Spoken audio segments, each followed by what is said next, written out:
ننگ نیست بر کشورهای اسلامی، بر حکومتهای کشورهای اسلامی که اسرائیل بیاید و فلسطینی ها را اونطور کند، در لبنان اون جنایت ها را بکند و 1 میلیارد جمعیت مسلمین بشینن تماشاچی باشند. از چی میترسن اینها؟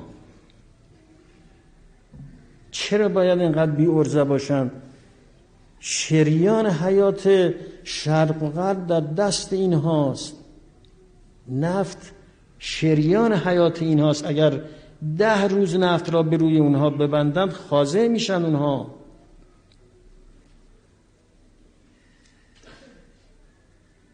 در عین حالی که این شریان در دست حکومت‌های به اصطلاح اسلامی است، در عین حال تقدیم میکنند و التماس هم میکنند.